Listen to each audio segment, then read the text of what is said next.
вечер, България! Време е за последният печели. Тъй като и тази година е изпълнена с големи спортни събития, като Европейското първенство по футбол и Лятната олимпиада в Париж, ще започна с един въпрос към вас от областта на спорта. В кой спорт се състезаваше знаменитата Екатерина Дафовска? Хайде да играем последният печели! Време е да посрещна двукратният шампион в специалните издания на последния печели. Втори шанс – Мария Чулова! Добър вечер, Мария. Добър вечер. Радвам се отново да те посрещна зад жълтата банка. Как си? Добре. Заредена с енергия, готова за трета победа? Я да видим сега кои са днешните опоненти за победата в този епизод. Срещу теб се изправя Йоана Тодорова. Ето, че имаме още една дама в днешния епизод. Добър вечер, Йоана. Добър вечер. Добре дошла при нас. Благодаря. Аплодисменти за третият участник в днешния епизод. Неговото име е Станислав Русев. Добър вечер, Стани. Радвам се отново да те посрещна в нашото студио. Аз се радвам. Аплодисменти и за четвъртия участник в днешния епизод. Неговото име е Христо Семионов. Добър вечер, Ица. Добър вечер. Добре дошъл отново в студиото на последния печели. Да започнем с втората дама в днешния епизод, Йоана. Какво трябва да си припомним за теб, Йоана? Ами, казвам се Йоана Тодорова, от София, на 33 години съм и работя в сферата на електронната търговия за най-благите клиенти, децата, в бранд за детски дрехи. Точно така, за най-благите клиенти. Добре го каза. Йоана, какво си спомняш от твоето участие в последния печели? Ами, че можех и още, но не ми достигнаха дали знания, дали време, дали бързина. Надявам се да го поправя. Втория шанс каца на работата ти. Да. И ти отново си в нашото студио. Абсолютно. Нека играта ти днес да бъде много забавна преди всичко и успешна, за да имаш шанс да стигнеш до трети кръг. Благодаря. На добър час. Станислав, какво трябва да си припомним за теб? Ами, Станислав Русев се казвам. В Русе съм роден. От студентските си години живея в София. На 40 години съм работя в финансовата сфера. Добре, а ти какво помниш от твоето представяне? Не много, за съжаление, защото доста раничко се тръгнах, но този път се надявам да стигна до следващото предаване. Нека играта ти да е много забавна, успешна, разбира се, и да се срещнем в трети кръг.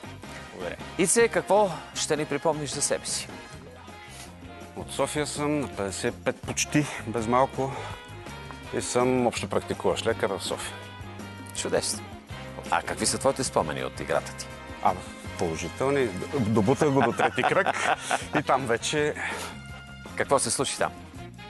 дамата, която беше, с която играхме заедно трети кръг, беше доста по-добра от мен на последен кръг. И на теб пожелавам днешната игра много забава преди всичко и нека тя да е успешна и да те отведе в трети кръг. Благодаря. Мария е нашия действащ двукратен шампион в специалното издание. Мария, моля те за визитка за днешните участници и нашите скъпи зрители. Мария Чулова от Пловдив, автор на две стихосбирки "Минутата отлитнала от тебе" и "Социална мрежа", и две книги с литературна критика и есета "Без идоли" и "Символно-аналитични наблюдения, духовни биографии и паралели", и преводач на поезията на Франсис Скот Фиджералд. Мария, на добър час и в този епизод. Нека играта ти да те отдаде в трети кръг, където си била вече два пъти. А сега трябва да разберем кой ще открие днешния епизод. В кой спорт се състезаваше знаменитата Екатерина Дафовска? Стани. Биатлон. Биатлон е верен отговор и Станислав получава правото да стартира днешната игра. Дами и господа, преди Станислав да направи своят избор, ето ги нашите сфери на познания за първи кръг. Дати от българската история. Шоу, кръци и Индия. Станиславе, това са сферите. Коя ще бъде първата и за колко точки? Да започнем шоуто с 10 точки. С най-голямо удоволствие започваме шоуто с 10 точки. По време на коя война се развива действието в романа "Младите лъвове" на Ервин Шоу? Ицо. Първа световна. Първа световна е грешен отговорите. Втори, трети, четвърти шанс.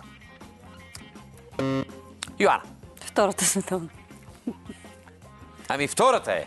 Добре дошла в играта 10 точки в Синята банка. Преживяванията на самия Шоу като войник от американската армия през Втората световна война го вдъхновяват да напише първия си роман през 1948 година, който много бързо става бестселър. И в по-нататъчната си кариера писателят пише предимно романи. И така се раждат шедьоври като Богат беден, като Вечер във Византия и Просек крадец. Йоана, следващ избор. Шоу за 20 точки. Оставаме в същата сфера. 20 точки. Въпросът звучи така. Кой знаменит актьор си партнира с Еди Мърфи в екшън комедията Шоуто започва? Стани. Робърт Де Ниро. Боби Де Ниро е верен отговор и следващите 20 точки летят към Зелената банка. Филмът от 2002 година е на режисьора Том Дей. Героите на Де Ниро и Еди Мърфи са топ ченгета, заставени да се снимат в полицейско реалити шоу, докато водят истинско криминално разследване. А Станиславе, следващ избор. Ами, Индия за 20. Да отидем в Индия. С удоволствие. Ето го и въпроса с 20 точки. Кой известен индийски музикант е баща на певицата Нора Джонс?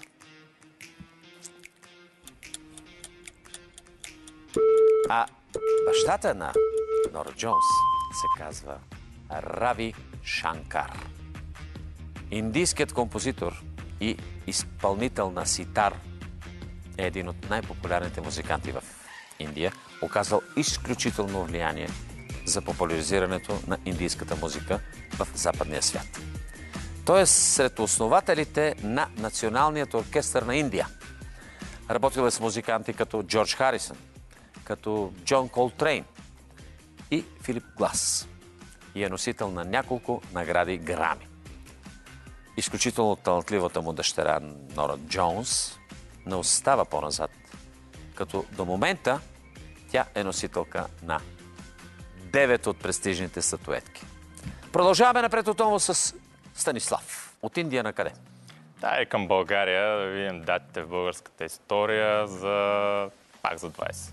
Добре, ето го и въпроса за 20 точки в дати от българската история.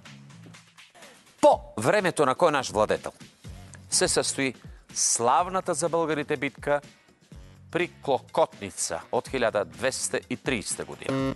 Станиславе. Иван Асен II. Верен отговор и още 20 точки в Зелената банка. През 1226 година Иван Асен II сключва съюз с Епирското деспотство. Въпреки това през март 1230 година армията на Теодор Комнин нахлува в България. Войските му са пресрещнати край Клокотница и въпреки численото предимство на врага, българската армия побеждава. Теодор Комнин е пленен и е отведен в Търново, а Иван Асен завладява епирските земи. Стане, продължаваме напред с теб. Кръци за 10. 10 точки в кръци. Въпросът звучи така. С кражбата на коя картина става известен в началото на миналия век италянецът Винченцо Перуджа Мария? Мона Лиза. Аплодисменти за Мария. Верен отговор и 10 точки влизат в жълтата банка. 1911 година шедьовърът на Леонардо е откраднат от Лувъра. И това предизвиква истинска медийна сензация. Като заподозрени са задържани дори и поетът Гийом Аполинер и художникът Пабло Пикасо. Чак 2 години по-късно търговец на картини от Флоренция уведомява полицията, че мъж се опитал да му продаде картината. И така е заловен Перуджа. Мария, ти си на ход. Слушам те. Кръци за 5. Добре, 5 точки в кръци. Ето го въпрос. Кой е авторът на повестта Крадецът на Праскови? Мария. Емилиан Станев. Пореден верен отговор и още 5 точки в жълтата банка. Мария продължава да избира сфери. Слушаме.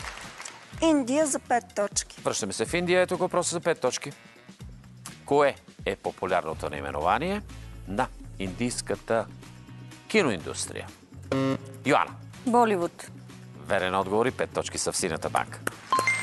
Кое е популярното наименование на индийската киноиндустрия, произвеждаща филми на хинди? Йоанна, следваща сфера. Да останем на Индия за 10 точки. Хареса ви тази сфера. Ето го и въпроса за 10 точки. Кой португалски мореплавател достига до бреговете на Индия? Станислав. Магелан да пробваме. Грешна проба. Втори, трети, четвърти шанс. Йоанна. Вашко да Гама. Това е верният отговор и още 10 точки в синята банка. Кой португалски мореплавател достига до бреговете на Индия през 1498 година? Вашко да Гама.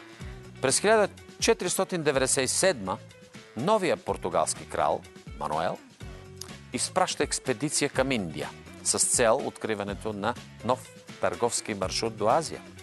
А Вашко да Гама е определен за негов ръководител. Пътят им заобикаля африканския континент покрай нос Добра надежда и по източният африкански бряг и близо година по-късно, през май 1498, те достигат до индийските брегове. Йоанна, следващ избор. Кръци за 20. Добре, връщаме се при кръците. Ето го въпрос за 20 точки. В коя държава е роден писателя Маркъс Зюсак? Йоанна. Франция. Грешен отговор. Втори, трети, четвърти шанс. Ето го въпроса до край. Станислав. Ми да пробваме с Полша. И грешен отговор. Не е Полша. Трети, четвърти шанс. Ето го въпроса до край. В коя държава е роден писателят Маркъс Зюсак, автор на бестселъра Крадецът на книги? Христо. Германия. Не и Германия. Благодаря ти. Мария, всичко втора се. Нова Зеландия. Ти беше най-близо, защото верният отговор е Австралия. Маркъс Зюсак е роден в Сидни, където неговите родители емигрират от Германия и Австрия. От малък той израства с истории за Втората световна война, което намира отражение, разбира се, в неговото творчество. Започва да пише, когато е на 16. Автор е на 6 книги, сред които най-известен е романът Крадецът на книги, който привлече още повече внимание, след като беше филмиран през 2013.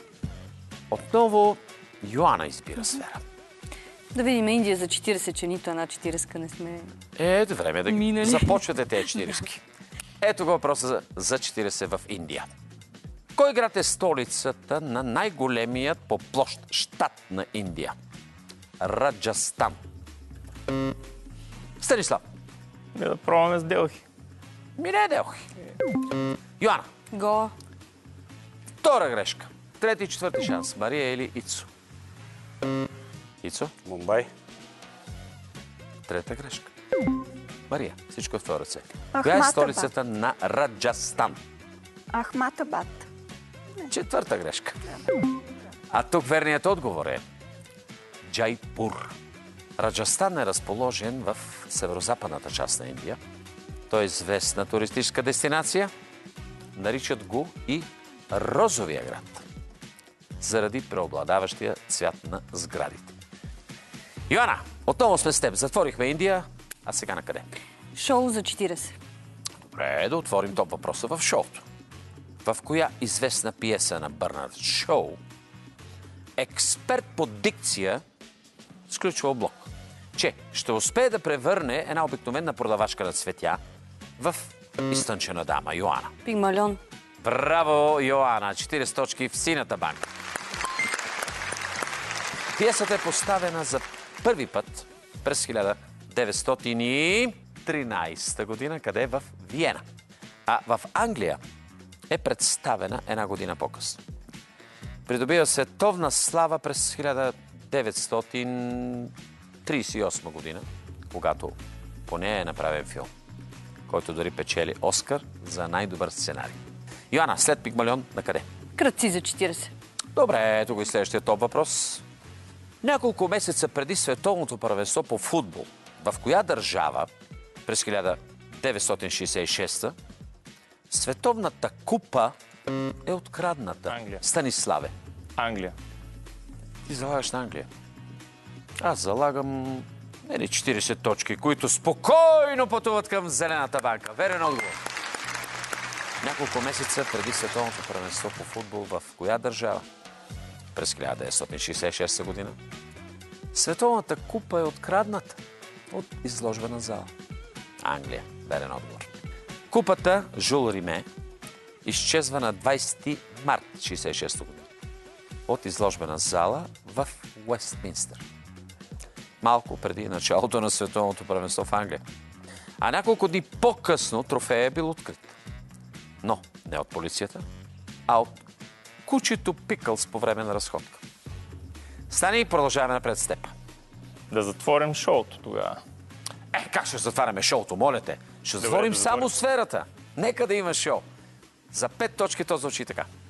В кой ден от седмицата се излъчва вечерното шоу по БНТ1? Йоан. Петък. Не е петък, благодаря ти. Останах още 6 дни в седмицата. Втори, трети, четвърти шанс. Станислав. Събота. Събота е втори грешен отговор. Трети, четвърти шанс. Мария и Христо. Христо. Неделя. Неделя. Не и неделя. Трета грешка. Мария, всичко е в твоя ръце. Четвъртък. Ето, това е верният отговор. И 5 точки летят към жълтата банка. Вечерното шоу по БНТ се излъчва в четвъртък. Всеки четвъртък от 21 часа. Водеща на предаването е Андрея Банда. Мария, последна сфера. За 5 точки. Ето го въпроса за 5 точки. Заедно с коя друга държава? На 1 януари 2007 година България стана член на Йоана. Румъния. Това е верният отговор. 5 точки в синята банка. Заедно с коя друга държава? На 1 януари 2007 година България стана член на Европейския съюз. С Румъния.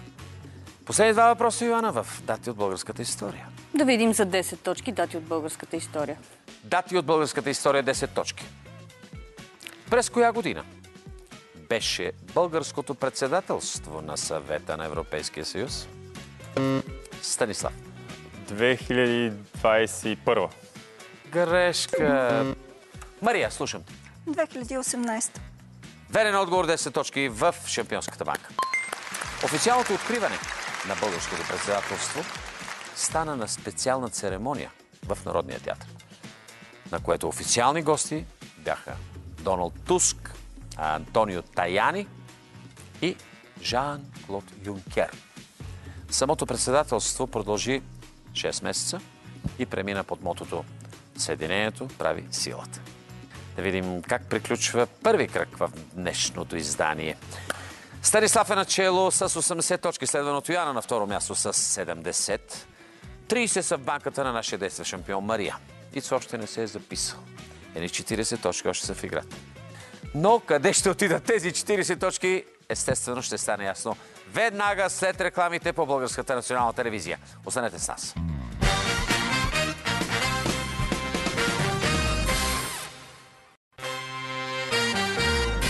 Ето ни веднага. След рекламите точките са 40 в сфера дати от българската история. Ето ви последният въпрос за първи кръг. В кой дворец през 1941 година България подписва споразумението за присъединяване към Тристранния пакт? Станислав. Райхстага. Грешен отговор. Втори, трети, четвърти шанс. Така, Христо, реши се. Шонбрън. И Мария си отдъхва, защото ти даваш грешен отговор. Мария, слушам. Версай. Хубав замък. Ама и там не се случва тая работа. Шанс за Йоана. Не. Добре. Тук верният отговор е двореца Белведере. Споразумението е подписано на 1 март от министър-председателят Богдан Филов в двореца Белведере, Виена. Христо беше много близко. Този акт слага край на политиката ни на неутралитет и реално включва България в Втората световна война като съюзник на Германия. А сега е време, за жалост, да се разделим с един от вас. И това е Христо. Ице, как си? Прекрасно. Искам да ти пожелая много, много поводи за радост. Благодаря. Така че от нас приятна вечер и бъди жив и здрав. Благодаря. Успех. Емоциите, чувствата, както и миналия път, са страхотни. Адреналина е на макс. Всичко беше прекрасно.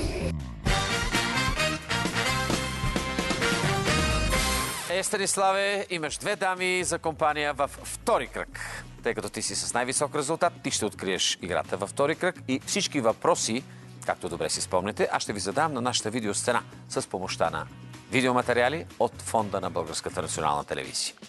Преди обаче, Станиславе, да направиш твоят избор, какво трябва да направим? Отваряме портите и посрещаме сферите на познание за втори кръг. Мода, обществото на народите, български мостове и шахмат. Коя ще бъде първата стане и за колко точки? Да почнем с шахмат за 50. Ето го и видеоматериала. Колеги? Една моя приятелка ми разказа, че тя всъщност тренира шах, след което на мен ми стана интересно и вероятно съм помолила нашите да ме запишат и мен. Те ме записаха в столичен център по шахмат, който се намираше в моят квартал. Там първите ми треньорки бяха Мария и Александрина Николиеви. Коя шахматистка видяхте в откъса? Така, Мария, слушам те. Не съм сигурна, но Белослава Кръст. Не е тя. Втори и трети шанс. Някой ще опита ли? Йоанна? Станислав? Добре, прибирам тези 50 точки. Верният отговор на този въпрос е Гергана Пейчева. Тя е международен майстор по шахмат за жени и е европейска шампионка от отборното първенство по шахмат за жени в Будва през 2023 година. Гергана Пейчева достигна победа на трета дъска и по този начин тя осигури титлата на българките. Продължаваме напред отново с Станислав. Шахмат за 80. Добре, като не става на 50, да пробваме на 80. Колеги, моля видео за 80 точки. Когато съм на състезание, усещам времето по съвсем различен начин. Примерно, особено сутрин преди партията, мога да ви кажа почти с абсолютна точност колко е часа без да поглеждам, защото знам колко време ще ми трябва за подготовка, да си преговоря вариантите, ако се наложи нещо друго да погледна чисто шахматно, за колко време ще мога да отделя за обяд или за лека почивка. Така, Станиславе, ти си ход. 2008. Какво се е случило тогава в тази година? Не знам, гадая какво може да ме питат, защото избързвам Добре. с натискането. Едва ли ще стане с гадаене? Грешен отговор. Момичета, ето го и въпрос. На първенството по шахмат за жени, в кой град Антоанета Стефанова завоюва световната титла през 2004? Мария. Атина. Атина, красив град. Но грешен отговор. Йоанна, имаш ли решение? Баку. Баку? Да. Не е Баку. Тук верният отговор е в Елиста. През 2004 година Антоанета Стефанова спечели силния гросмайсторски турнир в Джакарта. Стана трета на европейското в Дрезден и спечели световното първенство в Елиста, Русия. Така, продължаваме напред отново с Станислав. Отново шахмат ли? Абсолютно. Добре, затваряме тази сфера. Ето го и видеото за 30 точки. Аз съм Нургюл Салимова, на 19 години съм, световна и европейска шампионка по шахмат за девойки, гросмайстор за жени и международен майстор за мъже. Започнах да играя шах, когато бях на 4 годишна възраст. Тогава се запознах с фигурите, благодарение на моя баща и на моя дядо. Те също са се занимавали с шах, все още даже участват в турнири. Така, Мария, слушам твоя отговор. Тя е от едно село в област Търговище. Ето го въпроса. В коя административна област се намира родното място на Нургюл Салимова? Село Крепча. Верен отговор. Търговище 30 точки в Шампионската банка. Браво, браво, Мария. Мария, продължаваме с теб напред. Затворихме шахмат, сега какво отваряме? Мода за 30. Ще на голямо удоволствие. Колеги, моля, 30 точки в мода. Забравя за мизерията, вкусва от живота на богатите и навлиза в хайлайфа. Постепенно завладява богаташите с новаторските си шапки, а по-късно панталони, скъсите черни рокли, както и многоцветните обувки са неизменна част от гардероба на почти всяка дама. Напуска имението на Балсан, нанася се в апартамент в Париж и постепенно стартира бизнеса си. Така, Мария, отново ти си на ход.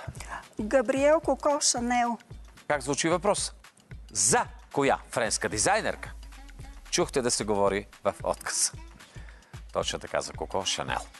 И тя се казва Габриел Боньор Шанел. Въпреки тежкото детство, което е имала след смъртта на своята майка, когато е изпратена в сиропиталище, Коко Шанел се превръща в една от най-успешните и влиятелни жени в света на модата.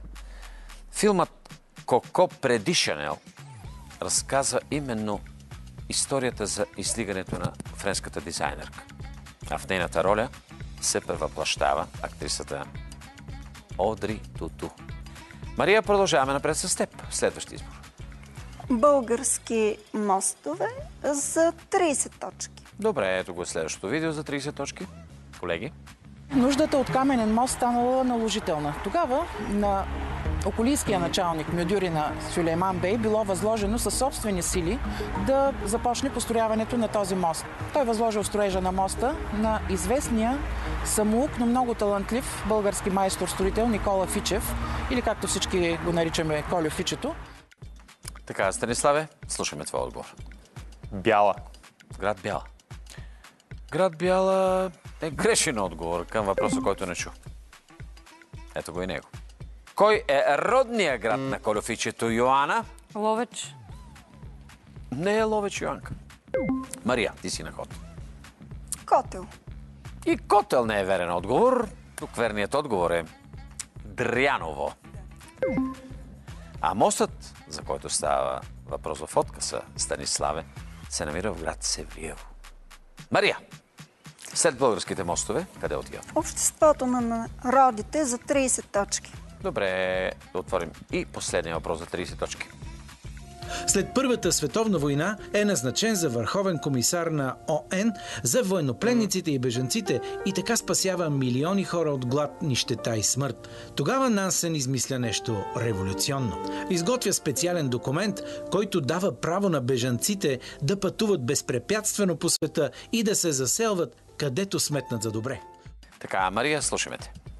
Нобеловия лауреат Фритьоф Нансен е създател на Червения кръст.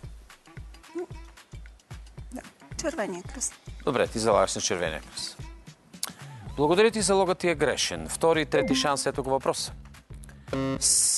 Йоана, ти на какво ще заложиш? Нансенов паспорт. Това е верният отговор и 30 точки в синята банка. С кое наименование е известен измисленият от Фритьоф Нансен документ, за който чухте в отказ? Точно така. Нансенов паспорт. От Нансеновия паспорт се облагодетелстват преследваните в Турция арменци, европейските евреи, подложени на нацистски гонения, както и българите депортирани от Егейските острови по време на гръцко-турската война. Йоана, продължаваме с теб напред. Обществото на народите за 50. Добре, ето го и въпроса за 50 точки. В момента, в който велика сила е замесена в конфликт, обществото на народите е абсолютно безсилно. То може да бъде авторитет, ако конфликт е между две малки държави, както е България и Гърция. Може би единственото изключение е Мусул, където британския мандат Ирак с Турция се разбира, но това е в началото още. Не, абсолютно е прав професор Вачков. Значи класически примери. Японската агресия в Китай. Нищо. Етиопия 35-та година. Гражданската война в Испания. Заради нахлуването си в коя държава, Съветският съюз е изключен от обществото на народите. Станислав. Финландия. Верен отговор, 50 точки в Зелената банка. Заради нахлуването си в коя държава, Съветският съюз е изключен от обществото на народите през 1939 в Финландия. Стани, продължаваме с теб напред. Айде, последното в обществото на народите. 80 точки. Да. Ето го и видеото. Създадена всъщност 20-та година, тогава влиза, 10 януари влиза в сила устава на обществото на народите. Да, иначе 19-та година започва. 19-та на 28 април по инициатива там на американския президент. Мисълта ме не е едно и също. Абсолютно. Това е много едно и важно също. да уточним. Обаче вземам повод от думите на Александър Цанков. Това беше Александър Цанков. Мъдри думи. Да, хубави думи, обаче едно нещо ми прави впечатление. Ние влизаме в обществото на народите при управлението на Александър Стамболийски. Кой американски президент е инициаторът за създаването на обществото на народите, Станислав? Удро Уилсън. Верен отговор и още 80 точки в Зелената банка. 28-я президент на Съединените щати. Освен, че е инициатор за създаването на обществото на народите, за което получава, разбира се, и Нобелова награда за мир, по негово време е приета и 19-та поправка към Конституцията на САЩ, която казва какво? Че се дава право на глас на жените. Удро Уилсън. Стани, продължаваме с теб напред. 4 въпроса в 2 сфери. Мостовете за 80. Добре, мостове за 80 изглежда така. Започваме нашата обиколка в Кюстендилското краище от нещо монументално, величествено, нещо неподвластно на времето, каквото се надяваме да бъде и нашето предаване, а именно от Кадин мост. В момента съм пред посветителския надпис, който отбелязва построяването на моста през далечната 1470 година при управлението на султан Мехмед II Фатих. В кое село в Кюстендилска област се намира Кадин мост? Въпрос за 80 точки. Добре, ще ги привера. Приемам ги. Верният отговор е в село Невестино. За средновековния мост на река Струма има няколко легенди. Според една от тях, мостът непрекъснато се рушал при строенето. И майсторите решили, че за успешното му довършване ще трябва да дадат курбан, една от жените си. Първата, която им донесе ядене. Първа дошла Струма невеста, жената на майстор Манол. И затова тя била зазидана. А мостът наречен Невестин. От турското Кадън, което се видоизменило в Кадин мост. Ето това разказва легендата. Да видим какво ще избере сега Станислав. Последният въпрос за мостчетата. Последният въпрос за мостчетата. Добре, затваряме български мостове с видео за 50 точки. Така казано изглежда просто, но моста е едно сложно съоръжение, което трябва да преодолее поне 2 много важни натоварвания. Така наречените динамични натоварвания на транспорта върху него и натоварванията на масите вода при големите пролетни разливи на река Янтра. А река Янтра е една от големите реки в България. Вау! Станислав, ти си на ход. Град Бяла. Верен отговор, 50 точки в Зелената банка. Да, въпросът звучи така. Край кой град в Русенска област се намира мостът, който видяхте? Да, град Бяла. Считан е за едно от постиженията на българското възрожденско инженерно-строително и архитектурно изкуство. Дълъг е 276 метра и е широк 9 метра. И още функционира. Станиславе, последни 2 въпроса в мода. Знам, че не е твоята любима сфера, но пък кой ще избереш? Средния или скъпия? Средния. 50 точки. Ето го и видеото. Той е разглеждано дете, живяло винаги в лукс и превърнал лукса в един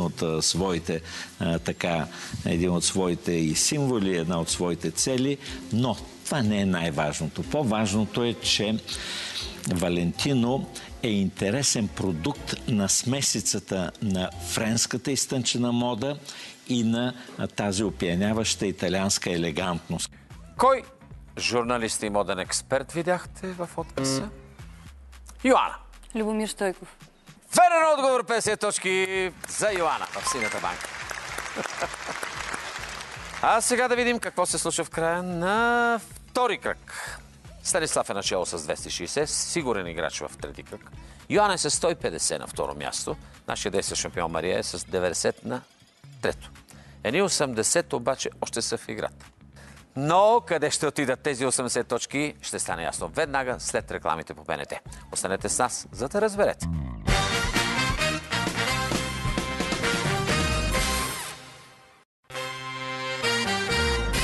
Сферата, която остана преди рекламите, е мода, а точките в нея са 80.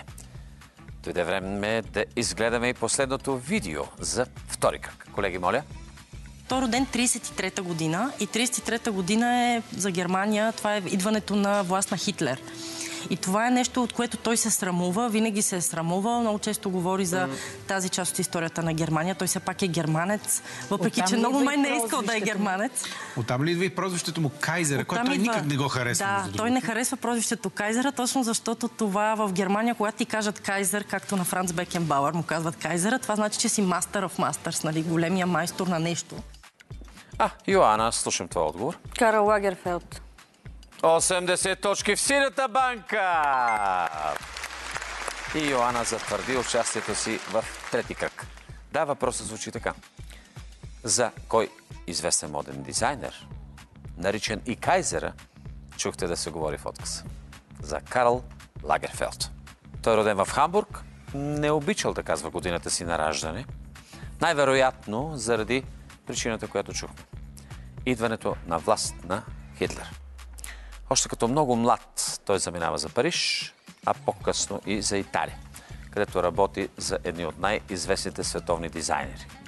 Освен невероятните модели, собственият му външен вид също става запазена марка, изключително популярен. С специфичната бяла коса, черни очила, високите яки на ризите. И така, Йоана и Станислав продължават към втори кръг, а за жалост ние се разделяме с нашата двукратна шампионка. Мария, как си? Добре съм. Аз ти благодаря за двете победи и благодаря ти за усмивката. Искам да ти пожелая много успех от тук нататъка. Ти сбъдна твоята мечта, върна се с втори шанс, дойде и победи. Всичко най-добро от мен, приятна вечер и до нови срещи. Довиждане, Мария. До нови срещи.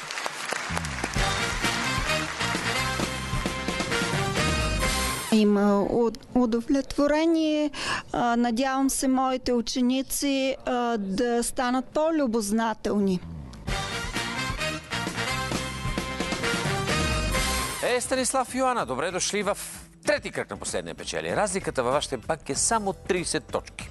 Йоана, преди да направиш твоят избор, я да видим какво е избрал за вас компютъра като сфери на познания за трети кръг. Духове и призраци. Родолюбци, Штрак, Връх, Литературни братя и Мрежа. Какво избираш за себе си и какво би предложила на Станислав? За мен Литературни братя, а за него Връх. Искаш да го качиш на върха. Мислех, че ще го метнеш в мрежата нещо, да го оплетеш или да го штракнеш с нещо, но това после. Да видим обаче, кои са литературните братя на Йоана. Готова ли си? Сега сме аз ти и минутката. Машината почива. Твоята минутка започва сега. Каква е фамилията на известните руски писатели, фантасти, братя Аркадий и Борис? Стругацки. Верен отговор. Коя шведска писателка е авторка на романа Братята Слъвски сърца? Пас. Чие е стихотворението Кирил и Методий, известно като химн на българската просвета? Иван Вазов. Грешка, Стоян Михайловски. Колко на брой са синовете на Йордан Герака от повестта Гераците на Елин Пелин? 3. Верен отговор. А през кой век са родени братя Грим? 19. Грешка, 18. В кой град в днешна Северна Македония са родени братя Миладинови? Пас. С какъв псевдоним са известни Марко Стойчев и Мориц Йомтов? Макси Мориц. Грешка, братя Мормареви. На кой български поет и революционер е стихотворението към брата си? Христо Ботев. Точно така, верен отговор. Кой е авторът на романа Братя Карамазови? Достоевски. Верен отговор в последната секунда. 10-ти въпрос звучи така. Как се казва братът на Аника от романа Пипи Дългото чорапче? Томи. 2 паса отиват при Стани. Готов ли си? Коя шведска писателка е авторка на романа Братята Слъвски сърца? Астрид Лингрен. Верен отговор. А в кой град днешна Северна Македония са родени братя Миладинови? Прилеп. Грешка. Град Струга. Само 10 точки обратно при Станислав. Ами, Стани, готов ли си да се качиш на върха? Да. Твоята първа минутка в сфера връх започва сега. В коя планинска верига се намира връх Елбрус? Пас. При опит за изкачване на кой връх загина алпинист Атанас Скатов? Еверест. Грешка. К2. В кой филм на Роджер Доналдсън Пиърс Броснан изпълнява ролята на вулканолог? Пас. Коя планина обитават боговете според древногръцката митология? Олимп. Верен отговор. А кой е авторът на романите Живот по върховете и Летище? Пас. В подножието на кой връх се намира водопадът Райското пръскало? Пас. В шампионат по какво участва героят на Силвестър Сталон във филма На върха? Пас. Кой е най-високият връх на Осоговската планина? Беласт. Грешка. Руен.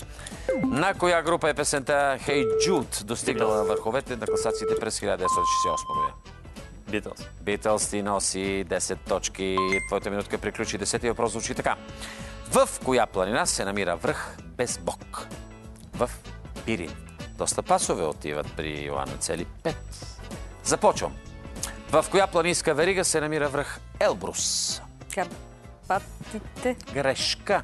Кавказ. В кой филм на Роджер Доналдсън Пиърс Броснан изпълнява ролята на вулканолог? Нямам представа. Върхът на Данте. Кой е авторът на романите Живот по върховете и Летище? Артър Хейли. Верен отговор. Подножието на кой връх се намира водопада Райското пръскало? Не знам. Ботев. И последния пасовен въпрос. В шампионат по какво участва героят на Силвестър Сталон във филма На върха? Биатлон. Браво, Йоана! Грешка. Канадска борба. 230 за теб, 230 за Станислав. Което значи Дуспи! Задавам въпроси, докато получа верен отговор. Този, който ми го даде, печели правото да избира следващите сфери. Ето го и въпрос. В коя държава се намира най-голямата запазена религиозна структура в света? Храмовия комплекс Анкор Ват. Стани. Индия. Грешка. Йоана. Камбоджа. Това е верният отговор. Йоана ще избира следващите сфери. Значи за мен Штрак, Охо! а за него Мрежа. Втората минутка в сфера Штрак, Йоана, започва за теб. Сега, кой изпълнява ролята на Чичо Манчо във филма с деца на море?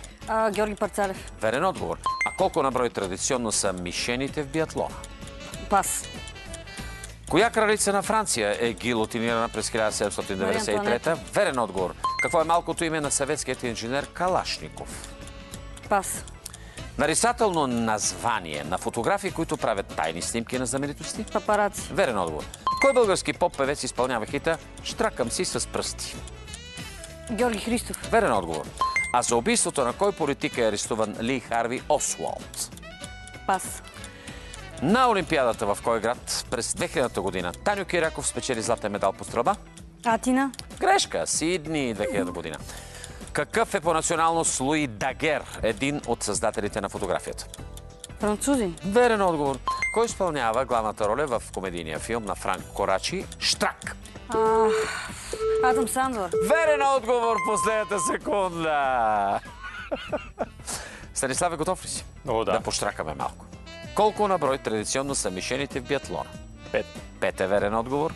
Какво е малкото име на съветският инженер Калашников? Михаил. Михаил е верен отговор. А за убийството на кой политик е арестуван Ли Харви Освалд? Кенеди. JF Кенеди. Верен отговор. 30 точки обратно в Зелената банка. Станиславе, приготви се, влизаме в мрежата. Твоята втора минутка започва. Сега, кой е автор на популярният песенен стих "Бургаски вечери, рибарски мрежи"? Стефан Дионов. Грешка. Иван Ванев. В коя страна е роден създателят на световната мрежа World Wide Web? Тим Бърнърс-Ли. Пас. Коя актриса изпълнява ролята на Анджела Бенет във филма "Мрежата" на Ервин Уинклер? Анджелина Джоли. Грешка. Сандра Бълок. На коя наша певица са песните "Интернет самота" и "Както преди"? Тони. Верен отговор. Кой е авторът на романите "Пътна мрежа" и "Зеления път"? Пас. Как се казва старият рибар от повестта на Хемингуей "Стареца и морето"? Пас, не го знам. В кой филм на Дейвид Финчер Джеси Айзенбърг изпълнява ролята на Марк Зукърбърг? Пас. В коя държава е родена Дуа Липа, чиято музикална кариера започва в интернет пространството? Пас. Този пас е след бипа, така че трябва да дам отговор. Дуа Липа е родена в Великобритания. Девети въпрос звучи така. Кой актьор изпълнява главната роля заедно с Мег Райан във филма "Имате поща"? Големият Том Хенкс. И десети въпрос. Чуждица за съкратено наименование на електронната поща. Имейл. 4 паса отиват при Йоана. Готова ли си? Да. В коя страна е роден създателят на световната мрежа World Wide Web? Тим Бърнърс-Ли. САЩ. Грешка. В Англия. Великобритания. Кой е авторът на романите "Пътна мрежа" и "Зеления път"? Гришъм. Не Хемингуей. Стивън Кинг. Стивън Кинг. А как се казва старият рибар от повестта на Хемингуей "Стареца и морето"? Хуан ли беше? Грешка. Сантяго се казва. Да. И последния пасовен въпрос. В кой филм на Дейвид Финчер Джеси Айзенбърг изпълнява ролята на Марк Цукърбърг? Социалната мрежа. Верен отговор. 10 точки обратно. Синен банк. 280 на 190. Ау, Станиславе, малкото откъсна Йоана, но сега пък всичко е в твоя ръце. Ти ще избираш финалните спринтове. Избирай. За мен вземам "Духове и призраци". Вау. За Йоана оставям "Родолюбци". Вау, не е ли страшна тази сфера? Сега ще видим. Твоята последна минутка започва сега. В първия ден от кой месец католическата църква чества денят на Вси светии? Ноември. Верен отговор. А кой немски писател е автор на романа "Призрака" на Ляно Естакадо? Пас. Кой актьор изпълнява ролята на Дух Куче във филма "Дух Куче, пътят на самурая"? Пас. Коя писателка от чилийски произход е авторка на романа "Къщата на духовете"? Пас. В кой филм героите на Вал Килмър и Майкъл Дъглас преследват двойка човекоядни лъвове? Пас. В коя европейска държава е основана метал групата Хелоуин? Не знам, пас. А кой изпълнява ролята на Джина от лампата в филма на Гай Ричи "Аладин"? Робин Уилямс. Грешка. Уил Смит. По-нов. Окей. В кой роман на Хаим Оливер, екранизиран в детски сериал, героите влизат в галерията на призраците? Не знам. Пас. Твоята минутка приключи. Тук става дума за "Рицарят на бялата дама". Девети въпрос. В коя държава се намира замъкът Химеджи, за който има легенда, че е обитаван от духове? Той се намира в Япония. И последният въпрос от твоята сфера. Кой певец, вокалист и основател на групата Стари Муцуни изпълнява песента "Полтергайст"? Това е големия Георги Минчев. Йоана, няколко паса летят към теб. Кой немски писател е автор на романа "Призрака" на Ляно Естакадо? Не знам. Това е Карл Май. Кой актьор изпълнява ролята на Дух Куче в филма "Дух Куче, пътят на самурая"? Не знам. Форест Уитакър. Коя писателка от чилийски произход е авторка на романа "Къщата на духовете"? Изабел Аленде. Точно така, верен отговор. В кой филм героите на Вал Килмър и Майкъл Дъглас преследват двойка човекоядни лъвове? Не знам. Филма се казва "Призракът и мрака". И последният въпрос. В коя европейска държава е основана метал групата Хелоуин? Да кажем Нидерландия. Близко беше, грешка. Германия. 280 за Йоана, 190 за Станислав преди финалният и спринт. Йоана, готова ли си за първа победа? Ще видим. Сферата е родолюбс. Да ми се развине. Твоята последна минутка в днешната игра започва. Сега, кой е направил котленския препис на история славяно-българска? Паисий Хилендарски. Грешка. Софроний Врачански. Да. Университет в кой областен град носи името на Неофит Рилски? Пловдив. Грешка. Благоевград. Кой е авторът на стихотворението "Не се гаси, той що не гасне"? Иван Вазов. Верен отговор. Кой изпълнява ролята на Кара Ибрахим във филма "Време разделно"? Пас. На банкнота с какъв номинал, излязла от обращение, е изобразен Паисий Хилендарски? 1 лев. Грешка. 2 лева. Кой е родният град на писателят Алеко Константинов? Свищов. Верен отговор. А статуи на кои родолюбци има пред Софийския университет Климент Охридски? Евлогий Христо Георгиеви. Верен отговор. По времето на кой владетел е построена Златната църква в Велики Преслав? Пас. Кой цар е предводител на българите в битката при Русокастро от 14 век? Твоята минута приключи. А това е цар Иван Александър. 10-ти въпрос звучи така. Кой е авторът на Привременен закон за народните горски чети за 1867 лето? Това е Георги Сава Раковски. Само 2 паса отиват при Станислав. Кой изпълнява ролята на Кара Ибрахим във филма "Време разделно"? Не знам. Големия Йосиф Сърчеджиев. И последния последен въпрос в днешната игра. По времето на кой владетел е построена Златната църква в Велики Преслав? Не, няма смисъл да науча. Цар Симеон Първи Велики.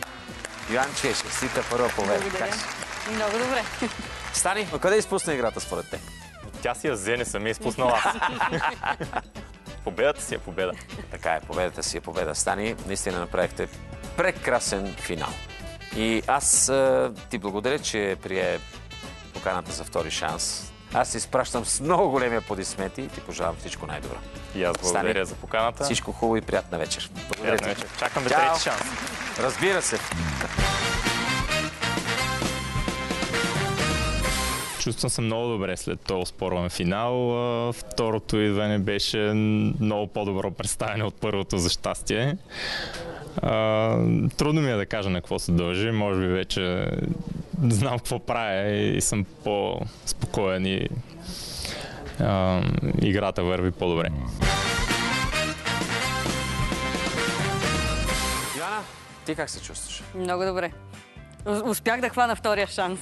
Дръж го обаче здраво, да не избяга, защото следващия епизод отново Синята банка те очаква и продължаваме напред. Надявам се да дам всичко от себе си. А сега почини, почерпи, прегърни любимите хора и до скоро. А това беше всичко от нас за тази вечер. Останете с програмата на Българската национална телевизия и по света и у нас. Нали знаете, винаги има какво да се научи. Аз съм Орлин Горанов и ви желая лека и прекрасна вечер.